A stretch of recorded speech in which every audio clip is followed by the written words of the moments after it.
कैलाश विजयवर्गीय बनेंगे सीएम, नड्डा ने विजयवर्गीय को फोन कर कह दी बड़ी बात। महासचिव बनाए जाने पर विजयवर्गीय से कहा कि बनना कुछ और चाहता था।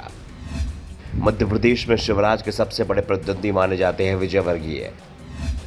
ज्योतिरादित्य सिंधिया भी विजयवर्गीय के समर्थन में आए। इंदौर के दिग्गज नेता कैलाश विजयवर्गीय का नाम सीएम पद को लेकर तय हो गया था। जेपी नड्डा विजयवर्गीय को सीएम बनाना चाहते थे, लेकिन उन्हें राष्ट्रीय महासचिव पद देकर संतुष्ट किया गया है। दावा किया जा रहा है कैलाश विजयवर्गीय के काम पर हाईकमान की नजर है और वो उन्हें कोई बड़ा इनाम देने की तैयारी कर रहा है। इसके बाद कैलाश विजयवर्गीय के समर्थकों की ओर से दावा हो रहा है कि एमपी में चुनाव जीतने के बाद पार्टी शिवराज की जगह विजयवर्गीय को सीएम बना सकती है और इसके संकेत इस बात से भी मिल रहे हैं कि विजयवर्गीय एमपी की राजनीति में फिर से सक्रिय हो गए हैं और उनके विधानसभा चुनाव लड़ने के संकेत भी मिलने लगे हैं।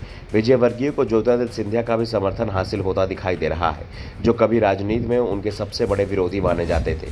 लेकिन ये भी साफ हो चुका है कि विजयवर्गीय का सीएम बनना इतना आसान भी नहीं है, क्योंकि पहली बात कि राज्य विधानसभा चुनाव में बीजेपी की जीत जरूरी है और दूसरा मालवा जहां से विजयवर्गीय आते हैं वहां पर बीजेपी का अच्छा प्रदर्शन भी जरूरी है। अगर विजयवर्गीय ने मालवा बीजेपी की झोली में डाल दिया तो फिर उनका सीएम बनना तय माना जा रहा है, क्योंकि पिछली बार मालवा में मिली हार के चलते ही बीजेपी के हाथ से सत्ता फिसल गई थी। कैलाश विजयवर्गीय का नाम बीजेपी के उन नेताओं में शामिल होता है जो आज तक कोई भी चुनाव नहीं हारे हैं। जो भी जिम्मेदारी मिली उसे पूरी ईमानदारी और मेहनत से निभाया है, लेकिन अपने लिए जो टारगेट तय किया वो हर बार हाथ से फिसल जाता है। कैलाश विजयवर्गीय पिछले 20 साल से सीएम बनने का सपना देख रहे हैं, लेकिन हर बार मौका उनके हाथ से फिसल जाता है। शिवराज सिंह चौहान के साथ उनके बनते बिगड़ते रिश्तों के चलते ही पार्टी हाईकमान ने उन्हें मध्य प्रदेश की जगह देश की राजनीति की जिम्मेदारी सौंप दी। बंगाल का जिम्मा सौंपा गया तो विजयवर्गीय ने कुछ ही दिनों में बंगला भी सीख ली। जहां पार्टी का आधार नहीं था वहां एक झटके में उसे मुख्य विपक्षी दल बना दिया। ऐसे में जब चौथी बार उन्हें राष्ट्रीय कार्यकारिणी में जगह मिली है, पार्टी का राष्ट्रीय महासचिव बनाया गया तो उनके चेहरे पर खुशी कम गम ज्यादा दिखाई दिया। दरअसल विजयवर्गीय अब दिल्ली की जगह भोपाल की राजनीति में जगह चाहते हैं। वैसे कैलाश विजयवर्गीय क्या बनना चाहते हैं इसका एहसास पार्टी को भी है, और जब जेपी नड्डा ने विजयवर्गीय को फोन पर बताया कि उन्हें एक बार फिर से पार्टी का राष्ट्रीय महासचिव बनाया गया है, विजयवर्गीय ने बताया कि राष्ट्रीय अध्यक्ष ने उनसे फोन पर कहा कि वे बनाना कुछ और चाहते थे, लेकिन राष्ट्रीय महासचिव ही बना दिया।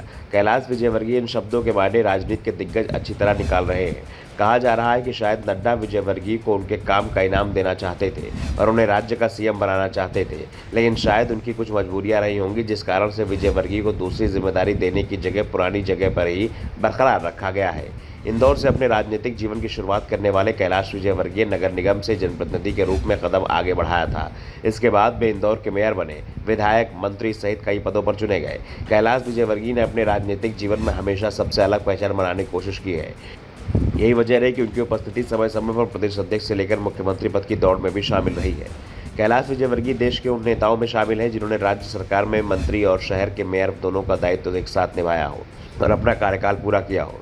2003 में जब मध्य प्रदेश में बीजेपी की सरकार बनी थी तब विजयवर्गीय इंदौर के मेयर थे। उन्हें पहले उमा भारती की सरकार में कैबिनेट मंत्री बनाया गया, फिर बाबूलाल गौर की सरकार में मंत्री रहे और इसके बाद शिवराज सरकार बनने पर भी उनका मंत्री पद बरकरार रहा। हाँ, सीएम पद जरूर हर बार उनके हाथ से फिसलता रहा। Bureau report, the Navdarpan news.